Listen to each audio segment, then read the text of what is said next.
mon nom c'est Miguel, on me connaît sous Kinji00. Moi je viens de Gatineau, de Hull précisément. Je suis en secondaire 5 à Mont-Bleu, puis je fais de la musique dans mon sous-sol, c'est pas mal ça.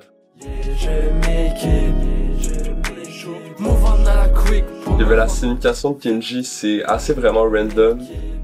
Quand j'étais comme en 5e année du primaire, j'avais commencé à faire juste des beats, genre vraiment juste des instrumentales sur FL Studio. Et là, je me suis dit, ah ben, faut que je me trouve un nom, parce que sur SoundCloud, je me mettais un nom. Et il y avait comme une publication sur Instagram, c'était, c'est quoi ton nom de ninja? Là, c'était comme tes lettres, et après c'était comme genre, peut-être 3 mots un peu random. Puis là, je me suis basé sur ça, c'était vraiment un long nom, mais là, en le lisant, je me suis dit Kinji. Puis là, je trouvais ça tellement cool, je l'ai gardé. Puis là, le 00, ça vient... le nom sur la PS4 de mon frère, quand j'étais vraiment jeune, c'était Ashum00. Et là, il fallait représenter. Puis ben, j'ai mis Kinji00 pour ça. Mouvant à la quick pour me rendre de plus vite. Pour mon équipe. J'ai le mind sur le money et le money sur mon mind. Yeah, je m'équipe. Mouvant à la quick pour me rendre de plus vite. Mon plus grand succès musical, j'aurais dire, ça devrait être Fleur de Lys. C'est une chanson que j'ai écrite, ça faisait peut-être 3 mois que j'avais commencé à comme faire de la musique. J'ai quelqu'un avec mon frère dans mon sous-sol. Celle-là comme un couplet assez simple, genre ça répète Fleur de Lys chaque fois, mais je trouve que c'est ça qui donne un peu son charme. Puis le beat, c'est comme un beat assez, comment dire, énergique, qui donne une bonne vibe à la chanson. Puis c'est aussi comme ma chanson avec le plus de vues sur Spotify. Combien de vues? Ça a eu 50 000 genre avant l'heure, je pense.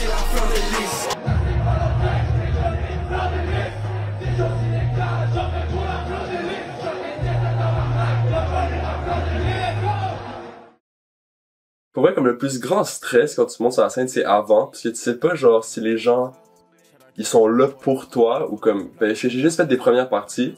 Donc là, j'étais pas sûr si ça était là pour moi ou comme pour les autres artistes. Mais là, j'étais pas sûr s'ils connaissaient genre mes chansons et tout ça. Fait avant de rentrer sur la scène, genre 5 minutes avant ça, t'es comme tu stresses un peu. Après ça, tu rentres sur scène, tu fais ta première chanson, genre t'arrêtes de penser puis tu fais ton énergie à 100%. Et si je tombe, je rebondis. Autrement dit, je pourrais jamais fall off. Avec je ne sais, on prend puff après puff. C'est sur moi quand t'as pas écouté. Le trip vieux swag, je suis dégoûté. Quand j'ai commencé à faire de la chanson, vu que je savais déjà qu'il y avait comme un peu une teinte genre politique dans mes chansons, je savais déjà qu'il allait y avoir beaucoup de haters, genre.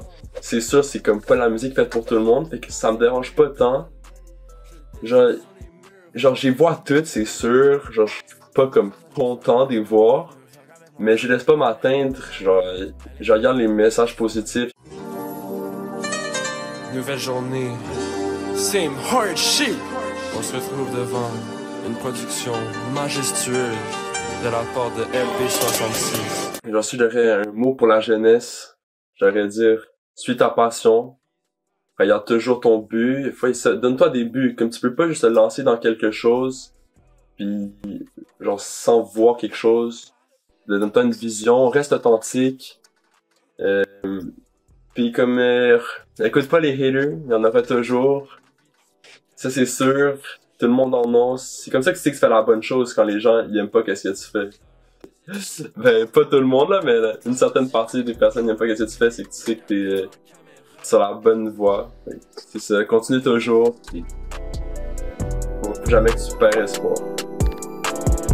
Du balcon de l'hôtel de ville, le général de Gaulle allait prononcer à la fin de son discours une petite phrase qui allait résonner comme une véritable bombe. Vive le Québec libre! Vive le Québec!